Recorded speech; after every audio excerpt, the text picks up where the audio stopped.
സുഭാഷിതങ്ങൾ 9-ാം അധ്യായം 1 മുതൽ 18 വരെയുള്ള തിരുവചനങ്ങൾ. ജ്ഞാനവും മൗഢ്യവും. ജ്ഞാനം തൻ്റെ ഭവനം പണിയുകയും 7 തൂണുകൾ നാട്ടുകയും ചെയ്തിരിക്കുന്നു.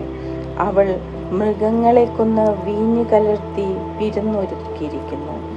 നഗരത്തിലെ ഏറ്റവും ഉയർന്ന ഇടങ്ങളിൽ നിന്ന് ഇങ്ങനെ വിളിച്ചറിയിക്കാൻ അവൾ പരിചാരികമാരെ അയച്ചിരിക്കുന്നു. അല്പബുദ്ധികളെ, ഇങ്ങോട്ട് വരുവിൻ.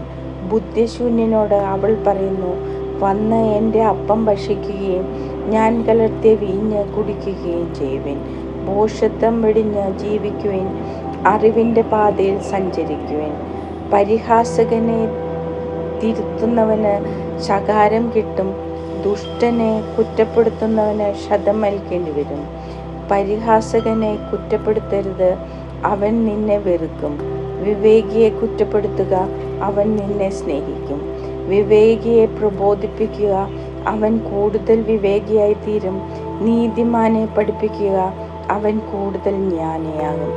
ദൈവഭക്തിയാണ് ജ്ഞാനത്തിൻ്റെ ഉറവിടം. പരിശുദ്ധനായവനെ അറിയുന്നവനാണ് അറിവ്. ഞാൻ നിമിത്തം നിന്റെ ദിനങ്ങൾ പെരുകും, നിന്റെ ആയുസ്സിനോട് കൂടുതൽ സംവത്സരങ്ങൾ ചേരും. നീ വിവേകിയെങ്കിൽ പ്രയോജനം നിനക്ക് തന്നെ. നീ പരിഹസിച്ചാൽ അത് നീ തന്നെ ഏൽക്കേണ്ടി വരും. ഭോഷത്വം വായാടിയാണ്, അയാൾ ദുർവൃത്തയും നിർലജ്ജയുമത്രേ. അവൾ വാതിക്കൽ ഇരിപ്പുറപ്പിച്ചിരിക്കുന്നു, നഗരത്തിൻ്റെ ഉയർന്ന സ്ഥലങ്ങൾ തൻ്റെ ഇരിപ്പിടമാക്കുന്നു. വഴിയെ നേരെ പോകുന്നവരോട് അവൾ വിളിച്ചു പറയുന്നു, അല്പബുദ്ധികളെ, ഇങ്ങോട്ട് കയറി വരുവിൻ.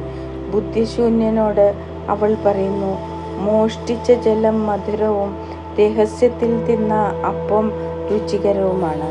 എന്നാൽ അവിടെ മരണം പതിയിരിക്കുന്നുവെന്നും അവളുടെ അതിഥികൾ പാതാളഗർത്തത്തിലാണെന്നും അവനുണ്ടോ അറിയുന്നു.